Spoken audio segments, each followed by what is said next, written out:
How's it going, people? Welcome back to Lead Judges TV. We're back for another episode of Arsenal If and When, and we're going to be discussing what went on yesterday and the race for the top four. As ever, I'm your host, Dan Potts. I'm with Lead Judges, and I've brought two friends of the show with us. Mr. Tom Canton from Laguna Talk. How are you, sir? Yeah, not bad. I've got away with testing positive for COVID quite lightly, it seems. So I'm doing fine, to be fair. Mate, counting down the days, Tom. You've been all right, though, in all seriousness, yeah? Yeah, genuinely, it was a case of mother half got it, so it was always going to happen. She's struggled, but I've been fine, which is very blessed that I haven't had to Well, deal that's with the negatives of it. Yeah. the main thing is you're both all right, man. So that's great Mm. news. Albert from Albert JTV is back. How you doing, my bro? Not bad, bro. I'll tell you what, that's a serious intro, man. I have to step up my game, mate. That's that. You know what? To come back on the Sunday night show, happy days, man. Potsy, big win yesterday. Big win yesterday. Keep the momentum going. So nice. Great to be back on, man. It's great to have you on, man. Listen, me and Lee can't take any credit for that intro. It's all on Skegness Dave. Do you know what I mean? It's something that me and Lee couldn't even dream of putting something like that together. So we can't take credit. But thanks for the feedback, Albert. Much appreciated. Lee Judges, how you doing, mate? How do you feel tonight? Oh, I'll tell you, like, I know I do it to myself every time. Like, play football today. Struggling a little bit. I thought I'd have a nice hot bath. You know, when you do it too hot, I've made myself all come over all a bit funny, like. So I'm drinking drinks, bit of chocolate to try and get my recovery rate up, like. But listen, we won again. Well, speaking of drinks, Peter said Judges with that Pepsi sponsorship deal. Cheers for the super chat, Peter. I'm definitely on them at the moment, but like, I need something more than that in a minute. I feel really rough. You know, when you feel like I feel all over the place at the moment. So I just had a bit of chocolate, see if that'll help. But yeah, I put the bath as hot as I could to just relax those, weary muscles of mine, like, and I feel a bit rough, I've got to say, like, So, but carry on. The show must go on, as they say, right? Yes, mate, it must go on. And mate, you weren't too late tonight. It was only 2 minutes late, so I'd say you're getting better. Well, Lee. One day you'll get it. I was going to make it at one stage. I was in a bit of bother, like, I really was, but I managed to. Slightly recover, like, and still feel a bit funny at the moment. Still sweating a little bit, but listen, I'm all right. I'm mate, good. That's what they call commitment. Thank you very much. Thank you. Committed to the channel. Brilliant stuff. I'm going to start with Tom Canton tonight. Tom, let's start with you, mate. Thoughts of yesterday's game? Obviously, you haven't been feeling too great, a little bit under the weather, but hopefully it put a smile on your face yesterday, mate. It did indeed. Yeah, very happy with the result. It was a shame they scored, to be honest, at the end, because it kind of tarnished what was a really good performance. A dominant display as well. Like, Brentford never really threatened. Like, their best chance was their goal at the end, and it wasn't really like, we basically handed it to them on a plate at the end. It was like, here's the goal, here's the ball, kick it in the back of the net, and they did. But yeah, look, 16 goal scoring opportunities in the first half, more than any other Premier League side this season for first half opportunities, kind of shows that dominance. It just, every single time we play and have these types of games, it just screams striker, doesn't it? It just screams we need a top quality striker to finish these opportunities. But again, at the start of the season, we always highlighted that Smith Rowe and Saka, they're great talents, but my God, do they need to add goals to their game? Well, they've answered that call this season, 16 between the two of them so far. Smith Rowe, I think, equals Aaron Ramsey's record, I think, from 17-18 as well, and he's got a lot of the season to go to still try and get even further from that. So I'm looking forward to the Wolves game. It was a game that we had to win. Could have been a bit of a banana skin for us, but we've avoided that quite nicely, however much we tried at the end to scupper ourselves. But yeah, very happy with the points, and gives us good momentum to go to Thursday. Yeah, it does. It's great to see us playing a couple of times this week as well, instead of having to wait. Seems that we're just breaking all the time at the moment. And of course, at the weekend, we have no game because we're supposed to play Liverpool, who are now in the Carabao Cup final. So it's good that we've got Wolves to be placed in on Thursday. Albert, just going to do a quick summary from everyone, really, of yesterday's game before we start to break it down. I think Tom brings up great points about Saka and Emil Smith-Rowe and getting on the score sheet, and they were really, really good yesterday. Yeah, that's the thing. It's so important for this team. I know this season we're sort of struggling to score, or we're not scoring as many goals as we probably would like in terms of killing teams off when we do eventually get ahead. But it's so imperative the likes of Saka and ESR chip in, because obviously, if you look at the goals return from Lacazette and Nketiah, it's a lot to be desired for. But Tom makes a good point. I just thought watching that first half in particular, I thought we started well. The first 15, 20 minutes. It just cries out that for me, not getting a striker, whether that was on a permanent or whether that was on a loan deal during a January transfer window, could potentially bite us on the backside, just in terms of there's going to be games that are really, really tight, particularly whether we're at home or away, where there's going to be games where we're only going to get a couple of chances done. And we need to take them. But Lacazette's not that man. I said it before, he has some very, very good key attributes, but one of the key things is putting the ball in the back of the net. And but like I said, it's important for me, as much as I hammer on about the strikers, that the other guys do chip in. And like with ESR particularly, it's only, I think, is it Salah, Jota and Sterling that have got more Premier League goals. If ESR and Saka can end the season in double figures in terms of goals, I think their assists would be higher, but in terms of the chances that we missed, that's probably why their assists are not as high as you would like them. I thought Ødegaard orchestrated a lot of good things that Arsenal did. I love the combination play in particular with him and Saka, which has been developing for quite a while now. But a key 3 points. I didn't think Brentford would come and get a win. They're on a wretched run of form down, like 1 win in 8 now, I think it is, after that game yesterday. So massive win, and we take the momentum into the game on Thursday.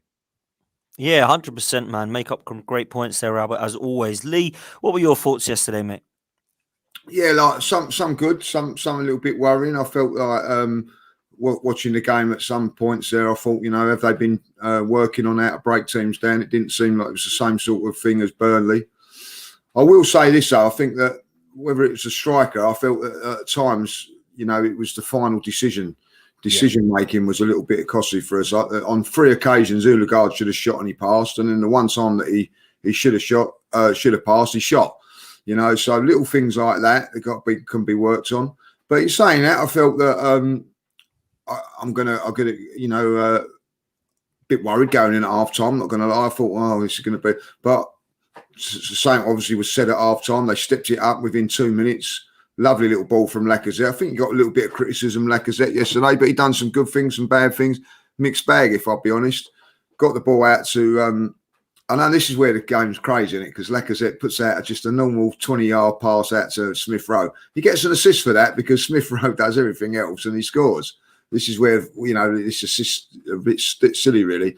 Great goal. I thought the goalkeeper should have had it, if I'll be honest. I thought that, but couldn't do nothing about Saka's goal. That was absolutely sublime.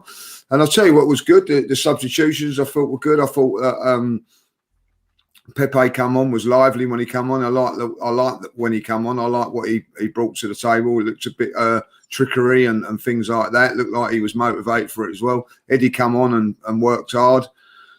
I just thought it was a good all-round performance. Listen, for me, it was all about winning yesterday. I was going into the game saying that I thought it was going to be a 1-0 win and everything like that. 2-0 at best, and I did say 2-0. I thought, I was sitting there like thinking, yeah, I know my stuff, 2-0, and then they get a goal. But anyway, it didn't matter. But I'll tell you what, I'm going to say, I'm going to agree with Tom here.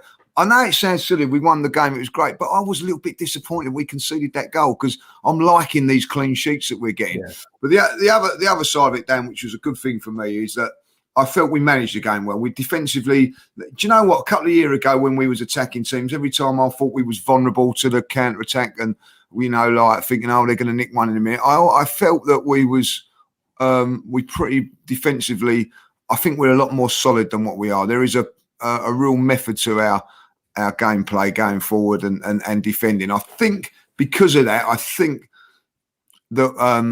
because we're a little bit cautious, that is maybe just hampering our little bit of attacking play at the moment.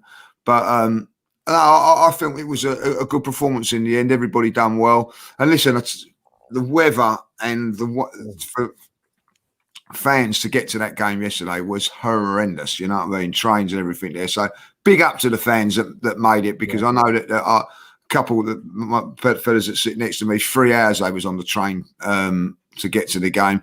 All the trains around my way were cancelled. Had to get yourself to Oakwood and get on the underground. So fair play to the fans, braving the weather. I think probably a lot of fans could have looked out of the window, trains cancelled and everything, and gone, do you know what? I might give this one a swerve, but they didn't. They turned up in their thousands, and big up to the fans, and a very, very much needed 3 points. Dimmed is the word I'm going to say. Later on in the evening, I'm going to say that it was, messed my weekend up. Let's not even go there, mate. Let's just not even go there. Weekend up, Let's not even go there. I was on the way home, my dad listening to it, thinking, "Come on, you got to be kidding me! That cannot happen." It's just their bogey team, Man City, for whatever reason. So let's not go into that. Tom, let's come back to you and let's talk about Lacazette, because he was getting a lot of criticism by some of the people in and around me sitting yesterday, and some of the social media quotes that I saw was a little bit harsh on Lacazette. Now, I have nothing wrong with Lacazette's work rate. But my argument to people who just use that as why he should be our best striker is because actually that should be what people should be looking to do at every single game, is work hard. So I understand that he brings some attributes to the game, but I can't see him getting on the score sheet anytime soon. There was a shout for me for a penalty. I thought it could have been. Again, I thought there was a couple of opportunities where the referee could have gone on our side again and didn't bother.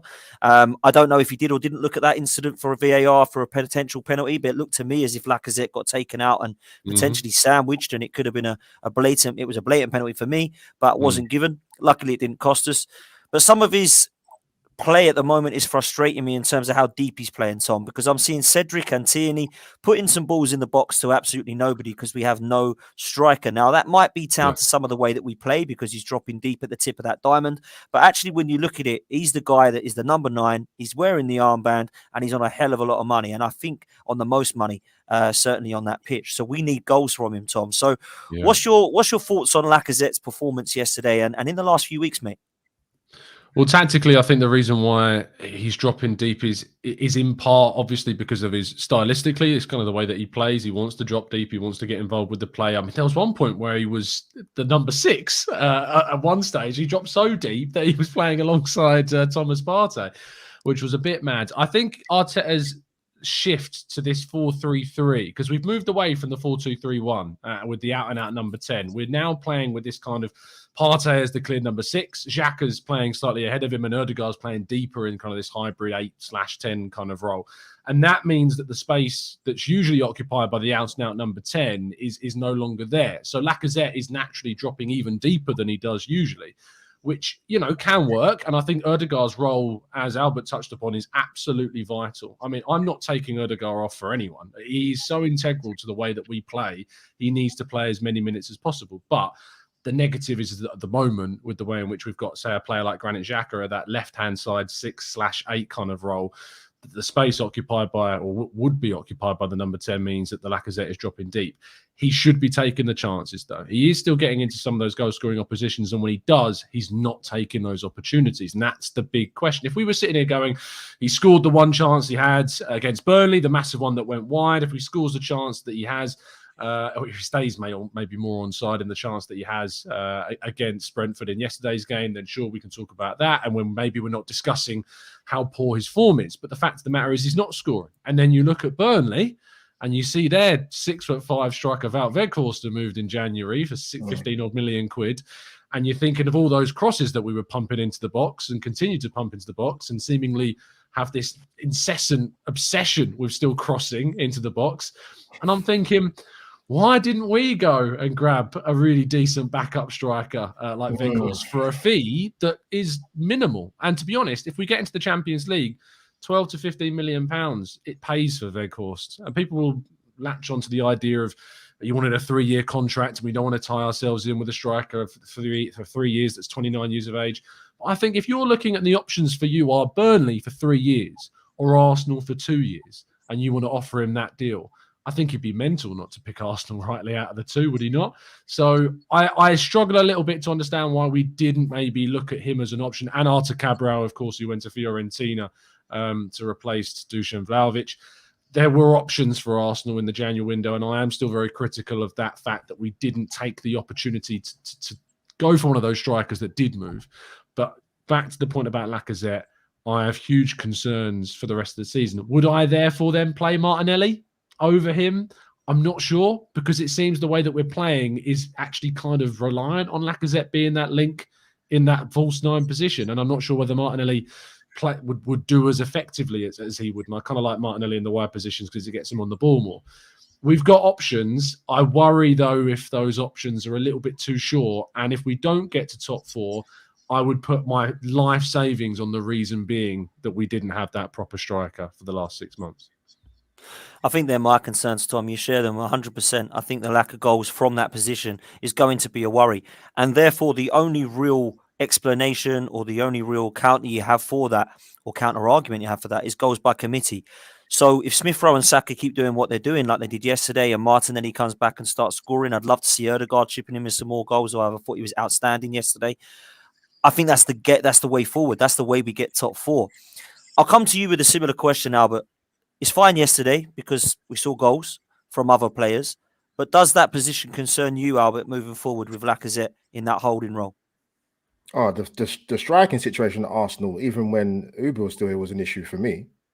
Just in terms of the movement, the cohesion, it didn't seem to matter who the front three were. And I looked at sort of forward play in the Premier League, generally speaking, and I just have to think, well, why can't we replicate that? What's so difficult? Why we can't seem to have good movement and good cohesion and looking like a threat? And my biggest concern, to be honest with you, in terms of sort of the top 4 talk and top 4 races, if Arsenal don't get it, like Tom's alluded to, we're not going to get it because we don't score enough goals, and that's not just symptomatic of this season. That if you look at our last 4 Premier League seasons, we're down on goals. Yes, you could look at the goals against in terms of we're actually not conceding. We're conceding less goals, sorry. But yeah, the striker situation is a massive problem for me. Even if you look at things like shooting accuracy from the main guys up top, I mean, the only guy that's above 60% is ESR. All the others are down. That's not coincidental. Like, it needs to be better. It needs to be more clinical.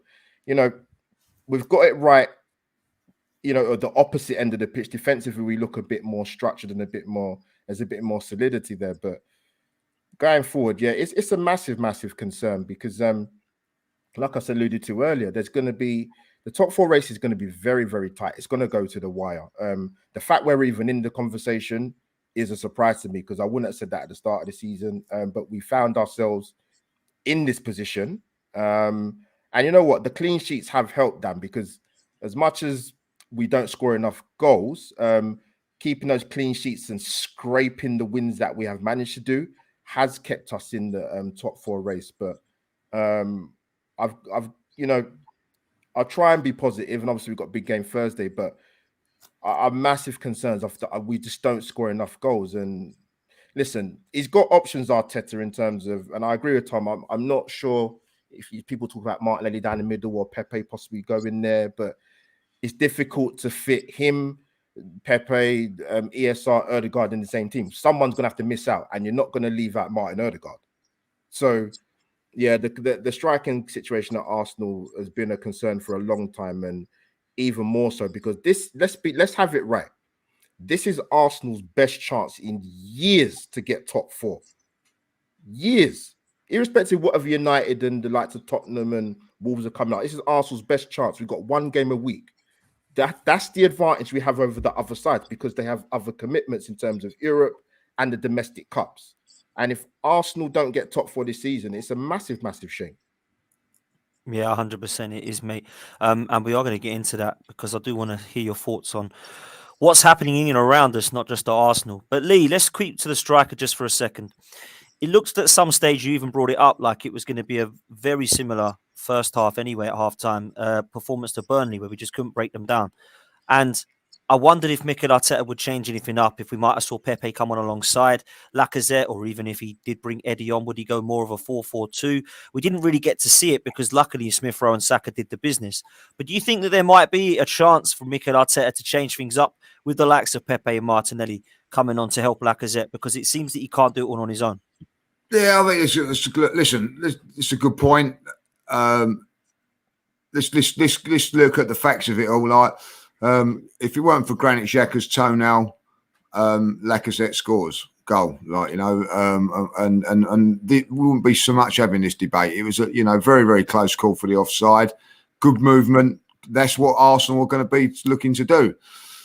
And we would have won that game maybe 3-0. Listen, if we get 2 goals a game, you know, that ain't too bad. With our defences and everything there, 2 goals a game is not a bad average to the end of the season, like, you know. So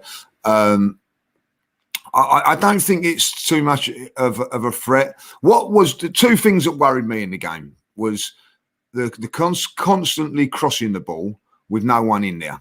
So many times we get into fantastic positions and we're crossing the ball and no one's in there. You look at other teams, you know, they put a cross in and they get the goal. It is a problem for us. We've got to address that. I look at teams like Manchester City and Arsenal to a certain degree. They haven't got that backup to just say, look, if things ain't going well, let's just put it in there and see what happens. That is a worry. And 4 or 5 times, and Kieran Tierney's crossing was not at its best yesterday, but there was 4 times they looked up to put a cross in, and they did put it in the end, but there was no one in there. So I don't really know what that was all about. But ultimately, Thursday now, all of a sudden, I thought when the teams come out this week, it was a boring one. It was you know, you knew exactly what it was going to be. Thursday's team sheet, 6:45 is going to be very, very interesting because what happens. And for me, it's Martinelli comes in now.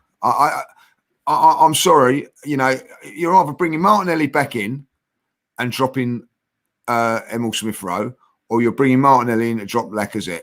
And that's the options that he's got, because I'll tell you what, I'll be fuming, absolutely fuming, if he's not in the team, Martinelli, because he shouldn't have been sent off in the first place, right? And then not to get back into the team. Now, I can't watch the other game. I had to turn the game off today, Man United. McTominay, you know, when people go, oh, letter of the law on Martinelli, like, letter on the law, he should have been sent off today. But no, they let him off.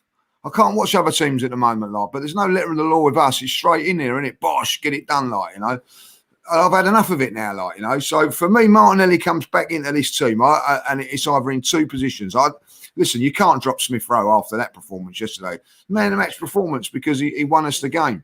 So you've got to look at it now, and I think that Lacazette now has had 3 games, and I forget about the link play. If Martinelli can bring in the link play and everything like that, but we need a threat also of going the other way. Now, it isn't so much of a problem at home. I know that sounds silly because they drop very, very deep, so that there isn't got that pace in behind. But what you want is someone that's got the ball. Say what for Martinelli's on the edge of the box. Coming on the halfway line. When Lacazette gets the ball, the defender can go right tight up on him, because he knows if he does turn him, he ain't going to be able to get away. But if in that position, Martinelli's got that option of like quick little turn and then sprinting right into the heart of their defenders. Now, what happens is there 2 defenders then will come in. What does that leave? Smith-Rowe and Saka out on the left-hand side. So there's a different way of doing it, a different way of getting in.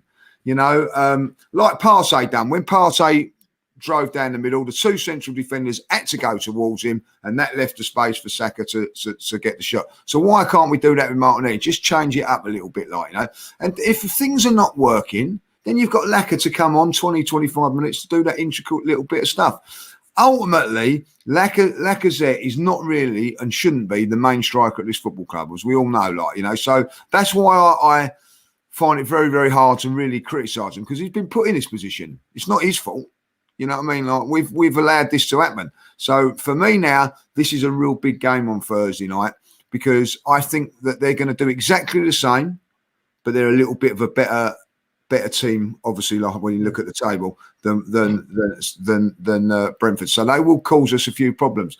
But ultimately, I think Martinelli's got to come back in the team, guys. I'm sorry, but that's how I feel. I'll be very, very disappointed if he's not. Very disappointed. I might even tell Mikel as well.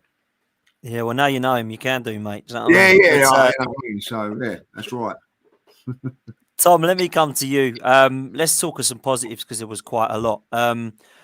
I got a little bit of stick for saying that Thomas Partey played well yesterday. Is it me? Did you? Was he poor? Yeah, I thought he was great. I thought thought he was Partey great, and mate, Xhaka both played really, really well. Martin Odegaard for me was absolutely superb as well.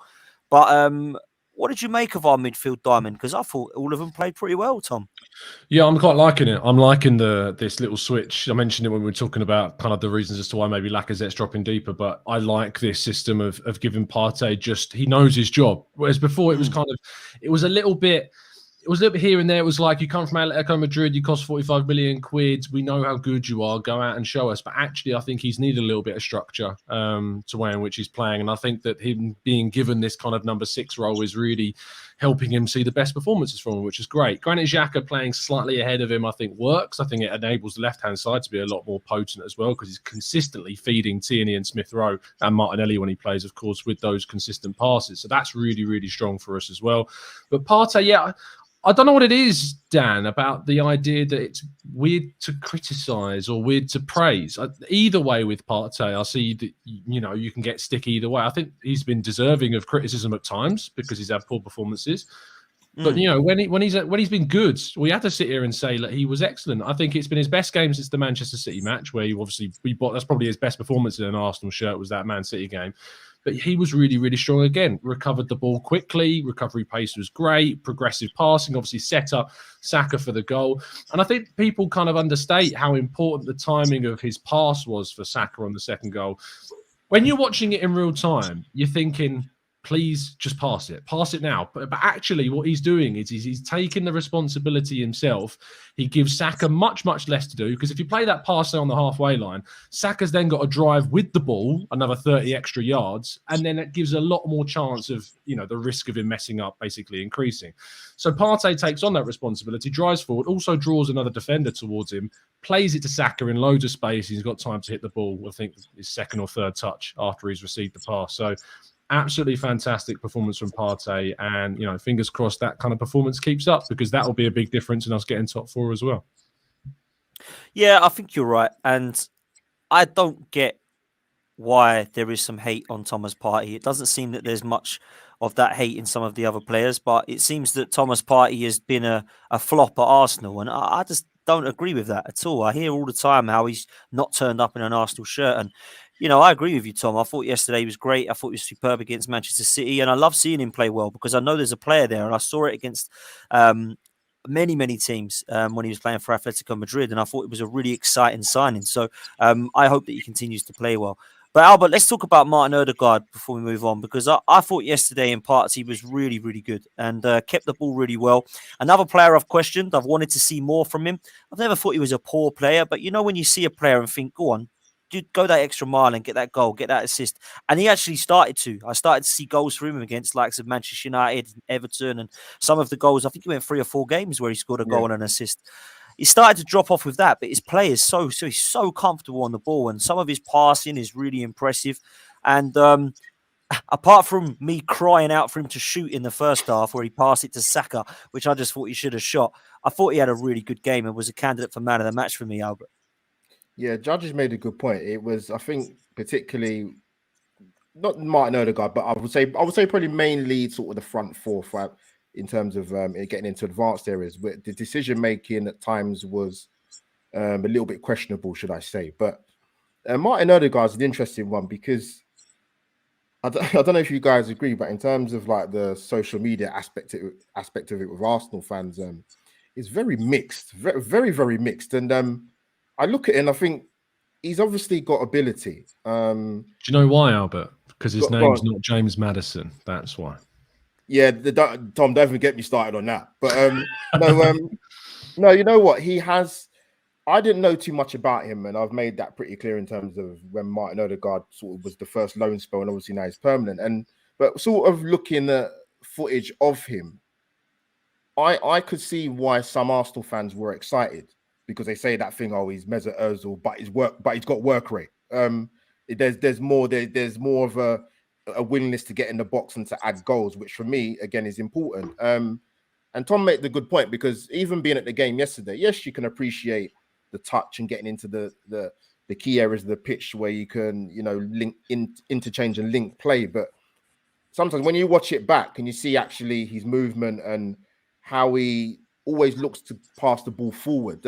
Sometimes you might not pick that up when you're actually watching the game in real time, but I like the pockets of space he picks up. And you know what? If anything, what I would like to see from him more is to be a little bit more advanced, like cheat a little bit sometimes, take a bit more risk and add more goals to his game. You know, he had a fantastic chance to make it 2-0 and to really bury it at the time, which was a poor effort. But, you know, I forgive him that. But no, I've been impressed with what I've seen so far. And he's going to be integral, you know. And you can see why Mikel Arteta sometimes will pick him ahead of ESR, for example. It might not be pleasing to some of the Arsenal fans, but, you know, we're not the manager. Our job's not on the line. He has to make tough decisions, but I've been impressed. And before I finish up, Dan, I've seen people saying a lot in the comments and probably on social media yesterday that it's only Brentford. So would you be more happy if we drew the game 0-0? Like that's the alternative. Like, what, you know, if you look at the Premier League season, particularly this season and last season, some of the results you've seen, it's tough to beat so many teams. So many teams are fighting for their lives and to stay in the Premier League, or they're pushing for European football. These games are not rollovers. Arsenal are not a finished article. You could even argue it's a newly formed team in terms of Arteta's got more of a settled team. So sometimes I'm left scratching my head to the point that I feel it's going to start bleeding. Like, are you happy with the win? Like, do you want us to lose games? Like, what is it? I don't get it. Like, we got a good win that we deserved to win yesterday. I don't see any Arsenal fans saying we didn't deserve to win. Well, unless they said it in secret. But yeah, listen, we got, like I said, back to Erdegaard. Sorry, mate. Yeah, I'm impressed with what I see. I would like to see him stamp more authority on the games, but I'm impressed with what I've seen and just add more goals. Yeah, 100%. And I agree with you, man, with the comments. But Albert, don't ever try and guess how the fans are thinking, because you'll be there all day, man. You'll be there all day, bro. Trust me. Chaitanya, thanks so much for your super chat. Good performance, he says. We need to convert more. Let's keep getting those wins now, since we cannot leave the upcoming games to the refs or VAR. Cheers, and cheers to you as well for your kind super chat. Much appreciated. Whoops. So Lee, let's talk about Saka and Smith Rowe, shall we? I absolutely love the chant, by the way. That is one of the best songs that Arsenal have had in a long time. But these two kids keep pulling it out for us out the bag. And I just sometimes feel the fans underappreciate the fact that these kids are so young. And Smith Rowe has now got 9 Premier League goals and 1 in the Cup, which has taken his tally to 10 now, which, let's be honest, is a Robert Pires and Freddie Ljungberg style attacking midfield goal contribution. So big up to Smith Rowe for this season. He has massively improved and he's been vital to us going forward. But these two kids, Lee, I love them, mate. Absolutely love them.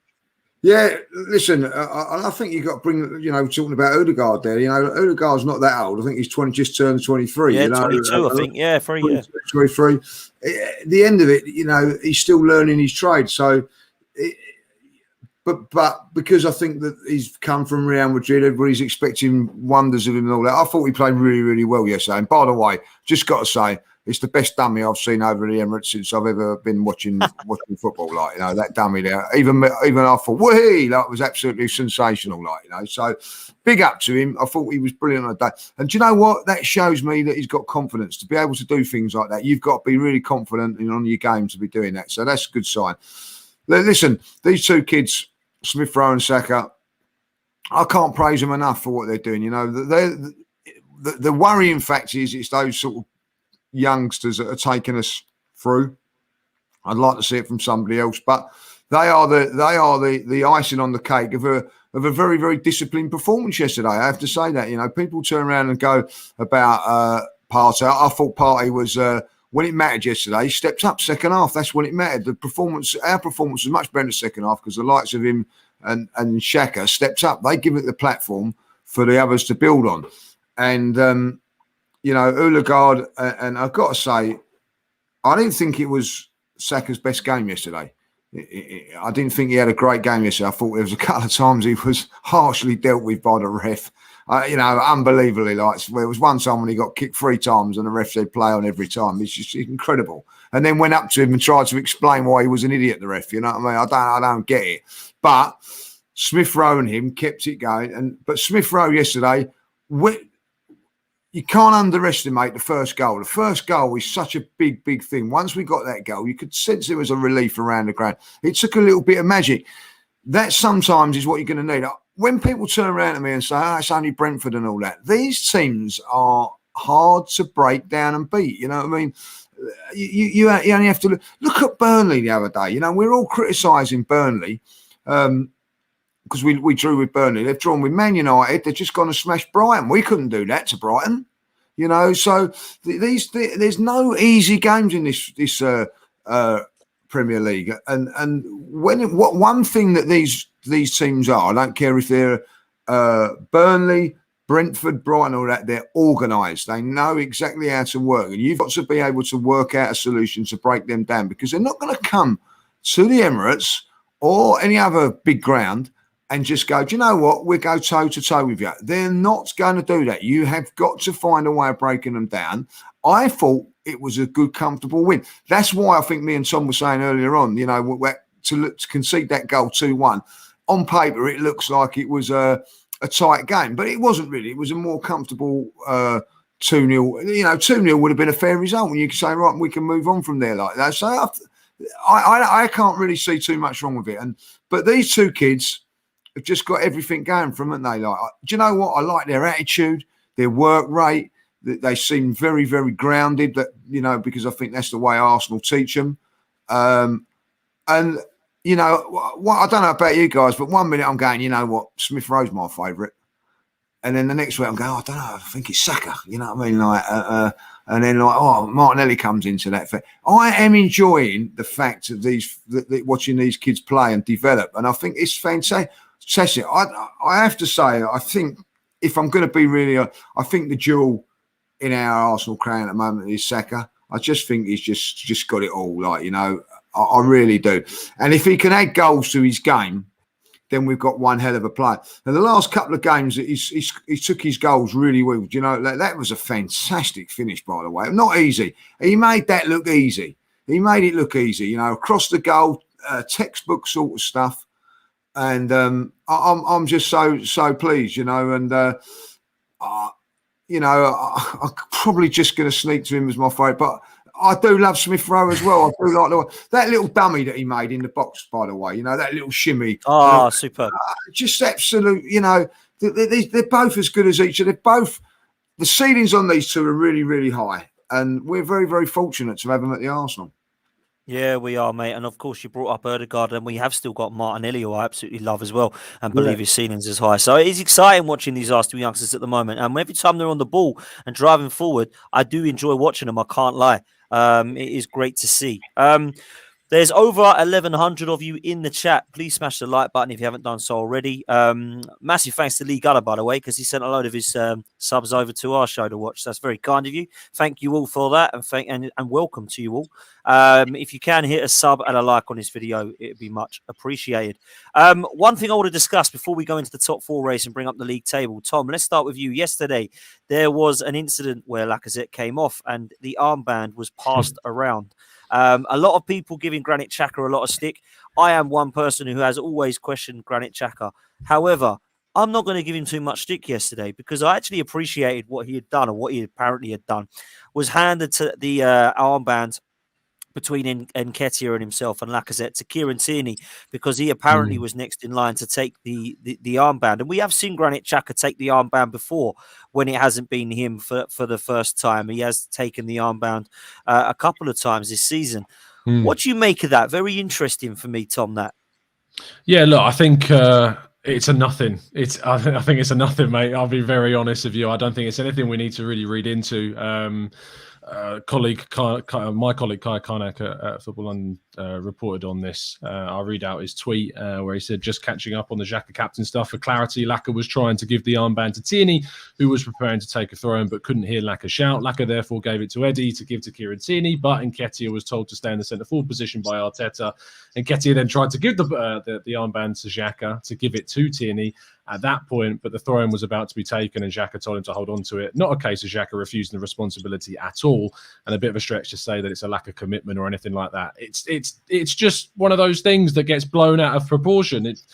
Nketiah was told to stay at striker. The armband's got to get back to Kieran Tierney. You pass it to a midfielder to hand it to a defender. It's as simple as that. Xhaka was wanting to focusing on the game at that point and deal with the throw-in, which, if anything, you got to praise the guy for staying professional and not getting distracted in that moment. And arguably a lapse of concentration could have cost us a goal earlier in the game. So to point out that as kind of a criticism, I think is a bit of a stretch. So Dan, to answer it shortly, it's not an issue that we need to worry about at all. But what I would say, it's great to see Kieran Tierney's next in line. I think that's what we should 100%. Take from it. Kieran Tierney being next in line is a great move by Arteta. Definitely, it actually finally gives a young guy the armband, someone that we know has got kind of that leadership mentality about them, that's going to go into next season being here, having signed a new contract at the club last season. There's no questions about his future whatsoever. And he gives the players hell if they aren't doing what they want. And you just get the feeling that this is the right choice. So fair play to Arteta for making that. Albert, let's come to you on that point. I want to get Lee's point as well, because I thought it was quite interesting, and I didn't actually see it happen while I was actually at the game, but I missed that. I only heard about it afterwards, and someone had said, "Oh, did you see what happened?" And I said, "No, I must have been texting at the time or watching something else." No, I did actually miss it. But Albert, let's come to you. Kieran Tierney gets the armband. Does that mean he's going to be our captain for you next season? Oh. Yeah, amateur mistake. Sorry. What I was saying is, I wouldn't be disappointed. I absolutely wouldn't be disappointed. A lot of people have been calling for Kieran Tierney, to be the captain.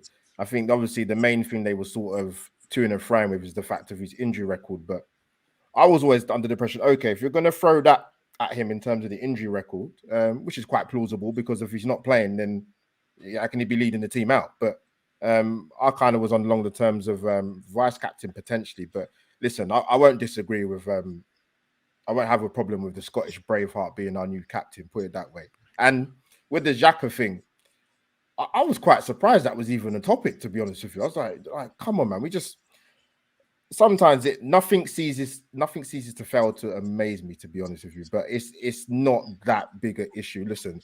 If you really, really dislike Granit Xhaka that much, you'll make a bigger issue of it than it should be. But then that's just personal. And I've got too much time on my hands and much more important things to worry about than the cap, Granit Xhaka not taking the caps as your hand. Like I'm muting your microphone.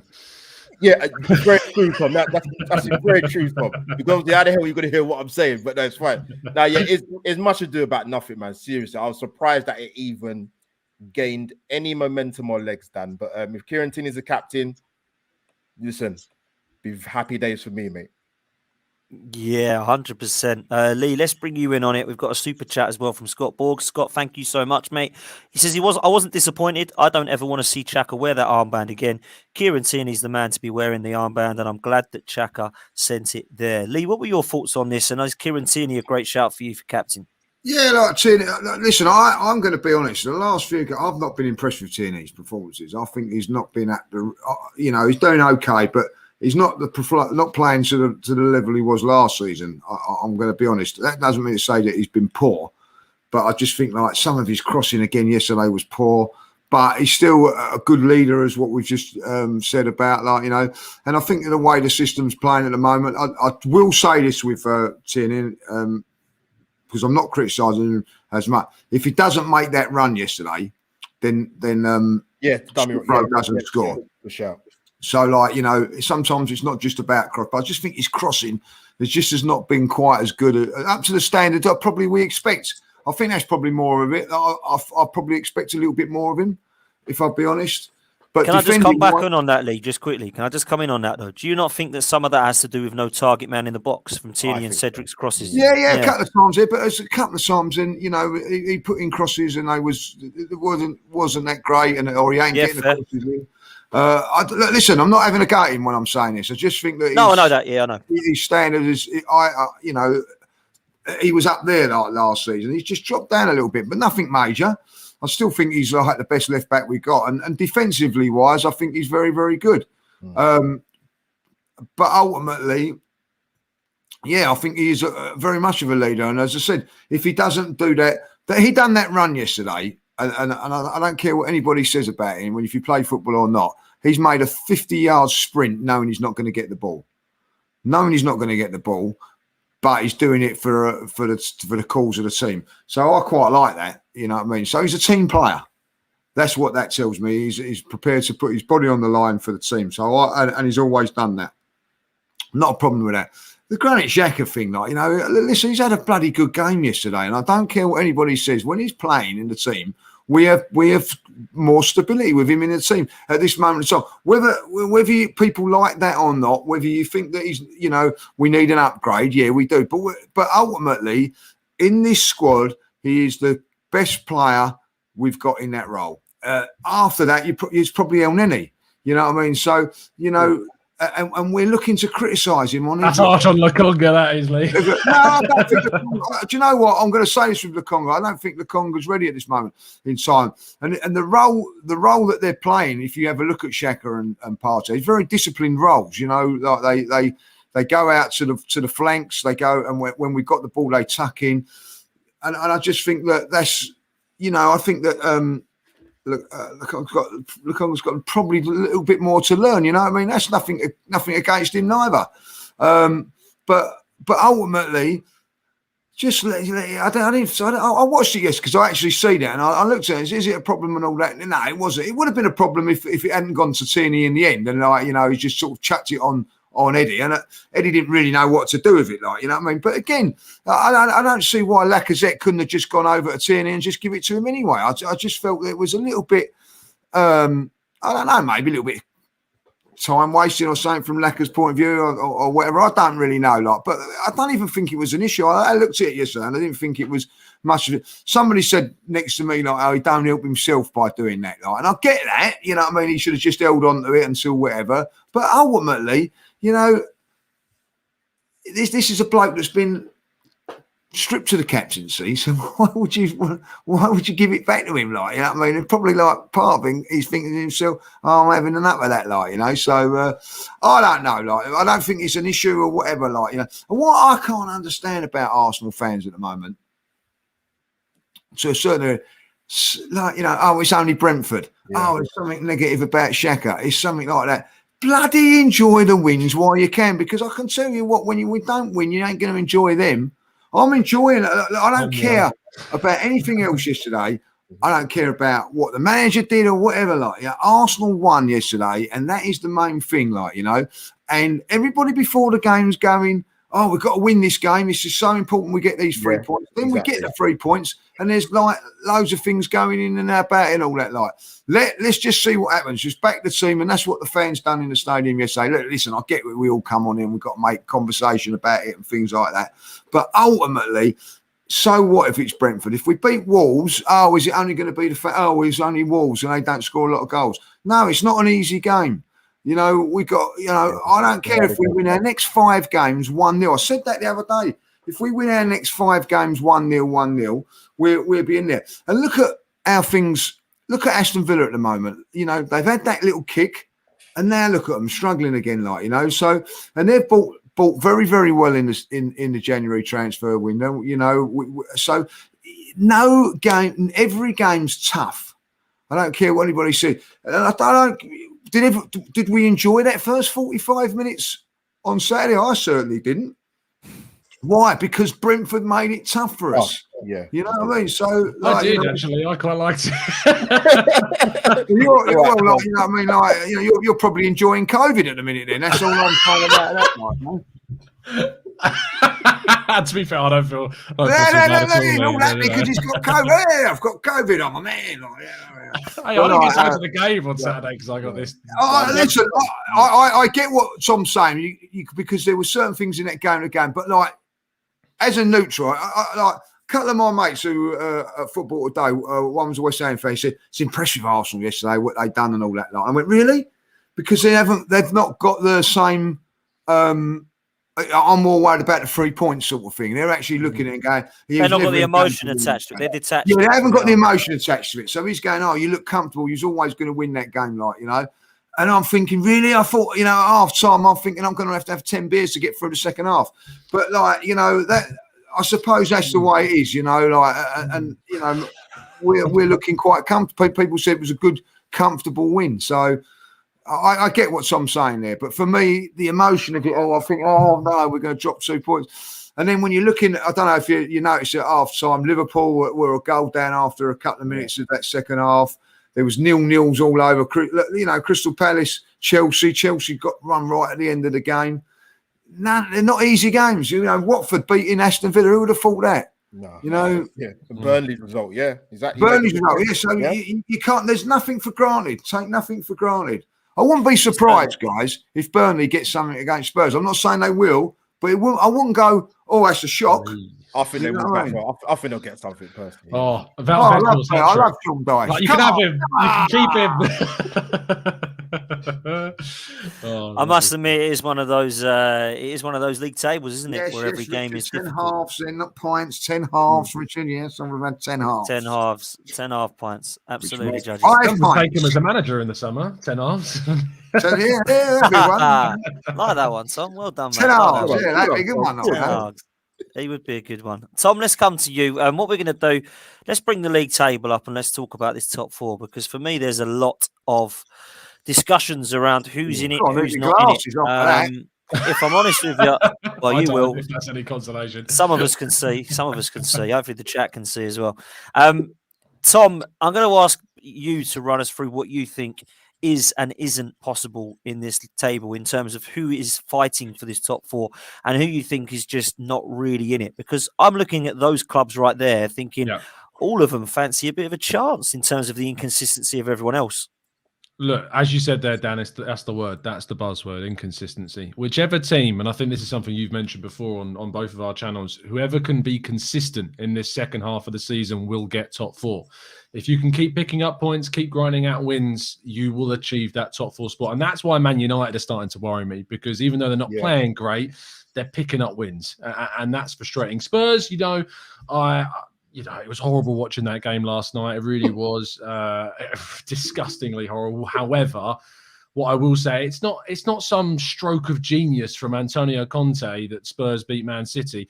City have won one of the last 6 Premier League meetings between those two, and Spurs have had 4 managers in those 6 games.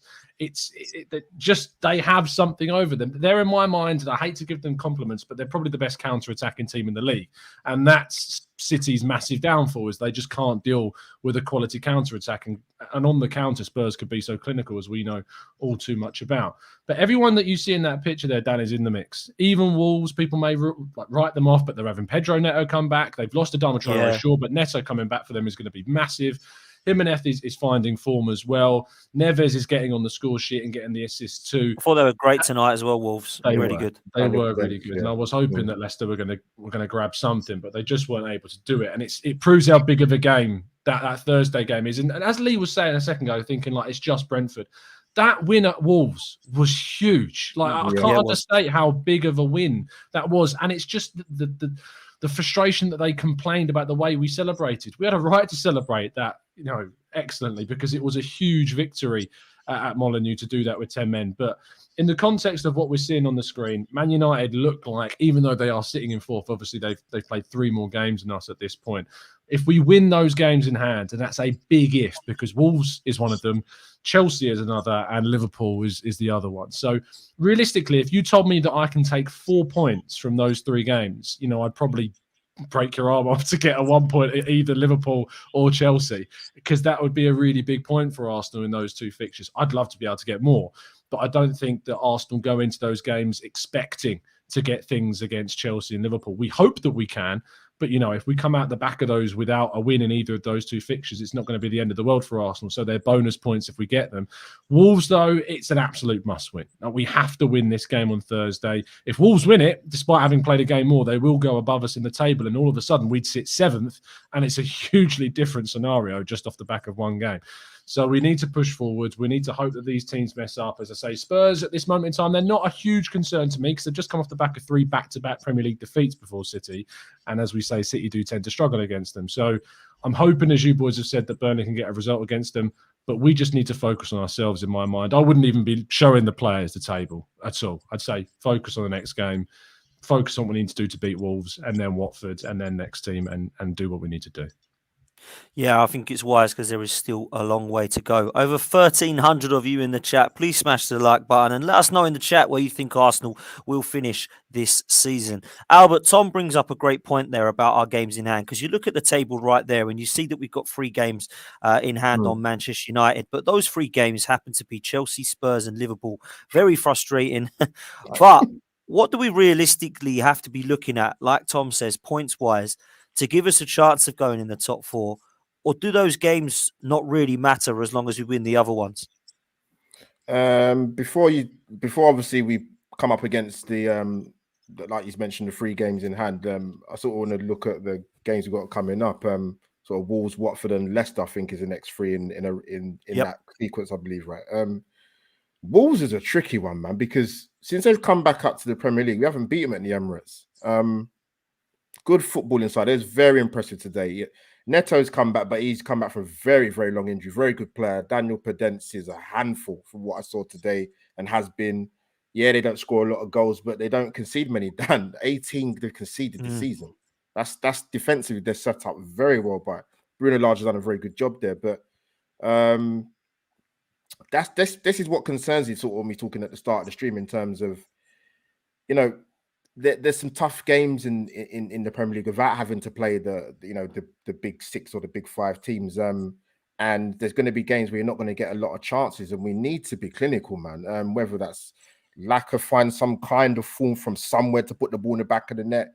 Martinelli, I agree with Lee, needs to come back into the team. But yeah, Wolves is going to be tough, man. But Tom makes a good point, because if with the exception of probably Liverpool and City, even if you just look at the league as a whole, Dan, they're the main 2 teams that are going to put a runner sequence in terms of wins together. A lot of the other teams haven't done that.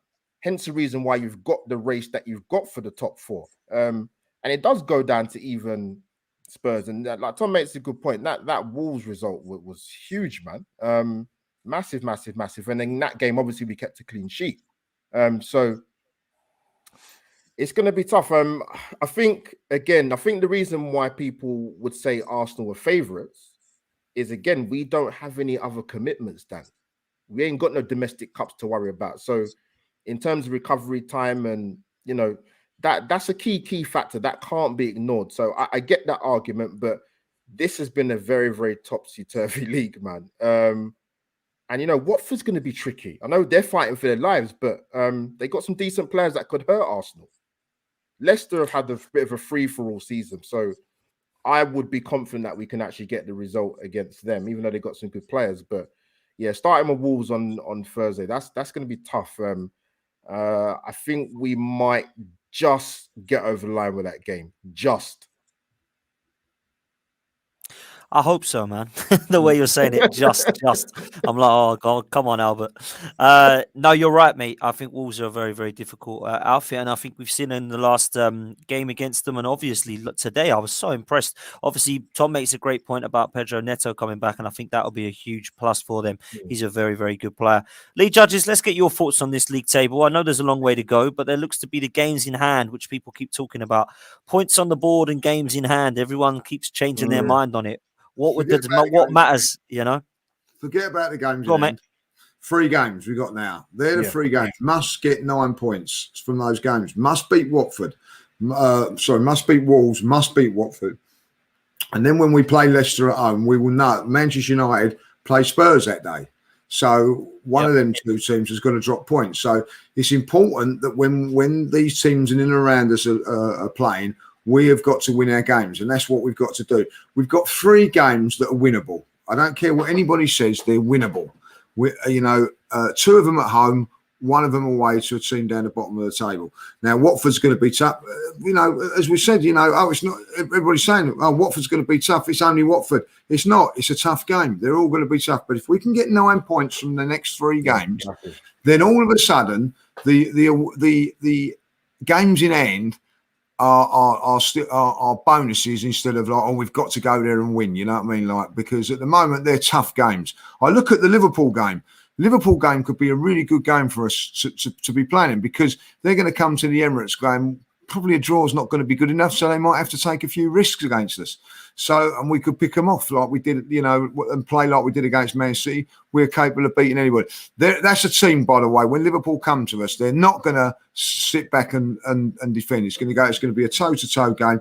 I suggest that'd be a good watch. And if we can get that result there, somewhere along the line, also, guys, we have got to we've got to go to either Chelsea or Tottenham or beat Liverpool at home. We've got to get somewhere along the line, get one of those big ones in as well, So look, for me, it's the next 3 games. Win those next 3 games, and I'm gonna put my neck on the line. I've said it all along. I said if we win our next 5 games, we will get top 4, and I will say that now. If we win our next 3 games, we will get top 4, and those 3 games are very, very much winnable, And if we can get like 9 points on the board, and then we go to Aston Villa and and hopefully get something there, all of a sudden that's 12 points we've got, and it's a big step nearer to top 4, So it's going to be very, very interesting. Manchester United winning today is a good result for them, So they're I don't think you can write them off. I'm really be honest. I think that if I'm going to say there's a favourite now, I'll still say it's Man United. And I don't care what anybody says. Tottenham's result yesterday was a game changer. If they'd have lost that yesterday, I think they was probably out of it. I really do think the name would have been out of it. But they're right back in it now. So listen, there's all things to be done. Listen, we can go and lose to Watford and then go and beat Liverpool. We can go and beat Watford and lose to Liverpool. Who knows? You know what I mean? You just don't know with this league. So we just got to take game by game. But ultimately, we're at home on Thursday night. And yes, I expect us to win that game. I do expect us to win that game. If we don't, there'll be questions asked, because we put ourselves, as Tom said earlier on, put ourselves in a fantastic position by winning at Wolves. That was a fantastic result. I don't care what anybody says. So, that was a big boost for us, particularly with all the other teams dropping points the day before. So this is important, So, and after this, guys, we've got another 10 days off, by the way. Another 10 days off till we play Watford away. Nicely refreshed, get ourselves rested up. Other teams have got 2 games in between that, So come on. This is what it's all about. Fair enough. I don't normally do this because we're normally looking at Europa Leagues or Champions Leagues. Remember those days, or FA Cups or Carabao Cup finals. But because we've got 7 games in front of us, Tom, let's start with you. Oh, no. What are you looking at? What are you looking at there as a realistic target out of those 21 points? What do you think for Arsenal? That's what you're doing. I am, mate. I am. I'm trying to get you to get the contract, sign the thing, get a pen out. So we got 21 points there realistic that we can get. What do you think would be a realistic target if we want top 4, mate, from those 7 games? If we want top 4, then you've got to say the 1, 2, 3, 4, 5, 6, 7. You've got to say if we want top 4, you've got to ask for 18 points. And I don't think that's an exaggeration, to be honest.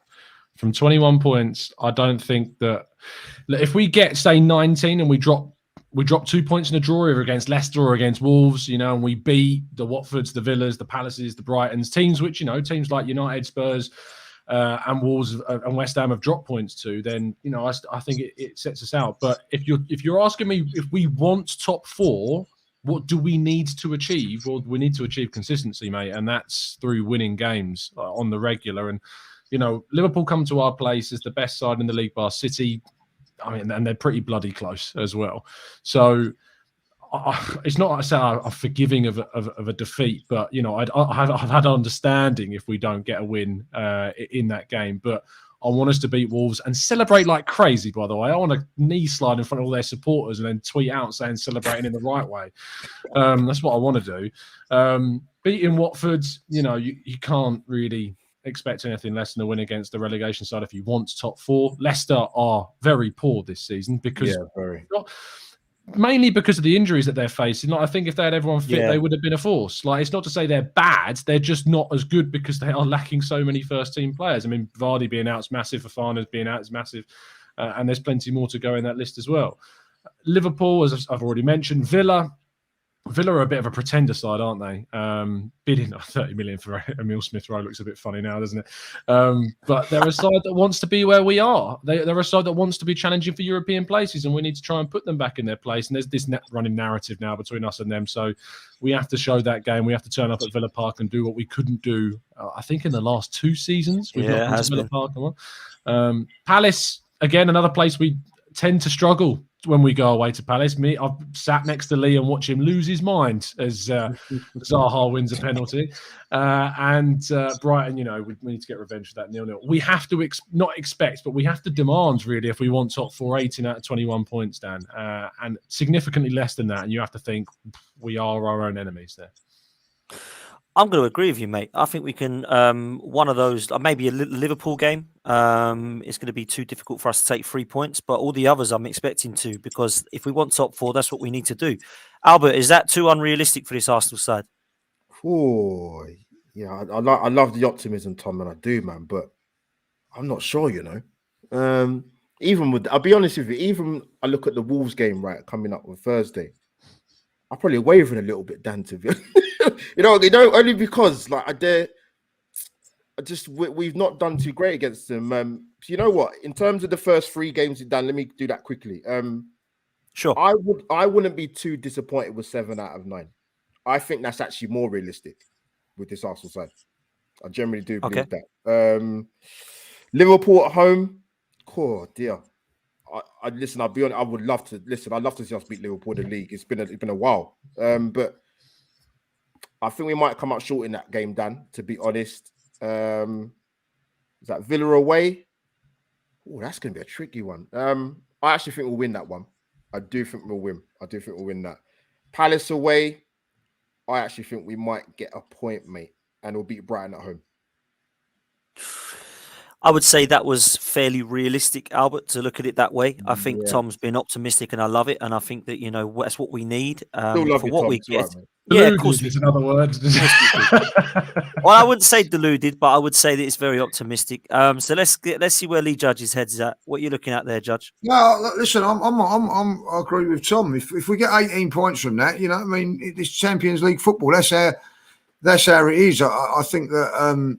Palace away is going to be tough. They're all going to be tough games. Palace, Watford away from home. Villa's going to be tough. Liverpool at home. They're all potential ones to drop points. And same as Brighton. Brighton, I was very impressed with them against Man United the other night, by the way. So, but if you're going to get top 4, you have got to be taking about 18 points, because what you got to do also in that, if you're seriously thinking about getting top 4, what if we got 18 points from that game? What does that do to the other teams? Deflates them. Another point. They're going to lose here. This. No, they've won again, and that's all we can do. Listen, we have just got to continue to keep winning. And when I look at those games there, we have a very, very good run of fixtures there. Where after that, you've got Manchester United, Chelsea, Tottenham in that mix. So then you're all going to go, well, we're going to get 7-8 points from them. We ain't going to get a lot of points from them. But do you know what? When you've got 18 points on the board, it'd be nice to go to Tottenham with a 5, 6, 7 point gap. You know what I mean? Knowing that if things don't work out, we're still going to be in the box seat. So this is what we've got to do. We've got to make sure we're going to the box seat come those big games. And we've got these games here that are all winnable, Dan. I'm sorry, they're all winnable, bar Liverpool. I wouldn't say that you could not, but also the Liverpool game, by the way, is at home. He's at the Emirates, you know what I mean? So, they've got to come down on a Wednesday night, and whatever. I'm not saying it's easy, but ultimately they've got lots of games in between that Liverpool and all these other teams. We haven't, we're just playing once a week, once, twice a week, and then we're having a little bit of a break. This is how it's got to be. But if Arsenal get 10 points, say, from those, or 11 points from those games, forget about top 4. You ain't getting it. Absolutely. Forget about it. Not only that, Lee, but you look at the Watford game, more than a week's rest. Leicester City game, a week's rest.